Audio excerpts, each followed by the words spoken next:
కాకినాడ నగరంలోని జగన్నాథపురం బ్రిడ్జి సమీపంలో వేంచేసి ఉన్న శ్రీదేవి భూదేవి సమేత శ్రీ వెంకటేశ్వర స్వామి వారి దేవస్థానంలో ఆలయ కమిటీ ఆధ్వర్యంలో 7 శనివారాల ప్రదక్షిణల కార్యక్రమానికి శ్రీకారం చుట్టారు.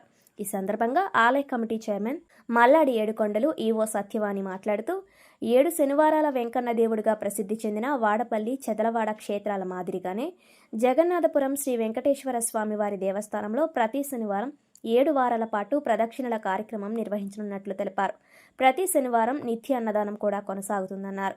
శ్రీ వెంకటేశ్వర స్వామివారి అనుగ్రహం ప్రజలందరిపై ఉండాలని ఆకాంక్షించారు.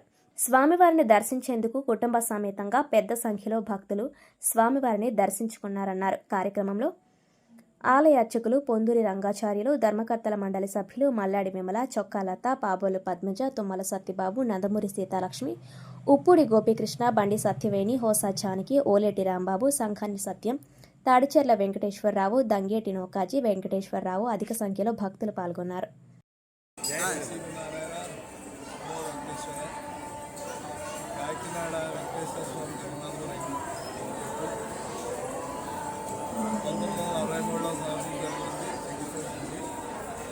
ఎంతో మహిమల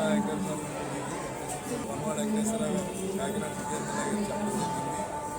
అలాగే ఈవో గారు కూడా సచివాలయ గారు, నేను మా బోర్డు మెంబర్లు అందరం కలిసి దీని మీద చేతి ఎలా ఉంటుందని చెప్పి ఒకసారి మీటింగ్ పెట్టుకున్నాం.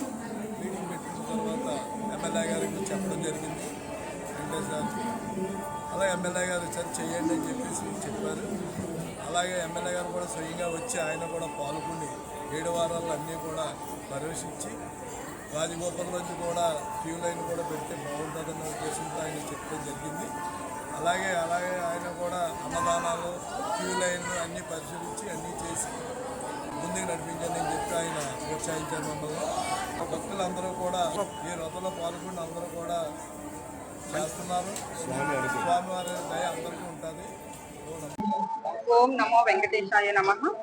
కాకినాడ నగరం జగన్నాథపురంలో కొలువైన శ్రీ వెంకటేశ్వర స్వామి దేవస్థానమునందు గత శనివారం 4వ తారీఖున 7 శనివారాల ప్రదక్షిణల కార్యక్రమం శ్రీ శాసనసభ్యుల వారు శ్రీ వనమాడి వెంకటేశ్వర స్వామి వారి చేతుల మీదుగా ఈ కార్యక్రమాన్ని సదరు దేవస్థానం నందు ప్రారంభించడం జరిగింది.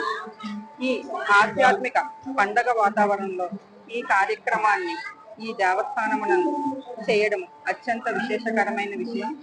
అంతేకాకుండా మన దేవస్థానమునందు శనివారము నిత్య అన్నదాన కార్యక్రమం కూడా జరుగుతున్నది. కాబట్టి 50 మంది భక్తులు కూడా స్వామివారిని దర్శించుకొని వారి కృపకు పాత్రులు కావాల్సిందిగా కోరుచున్నారు. ఇట్లు కార్యనిర్వహణ.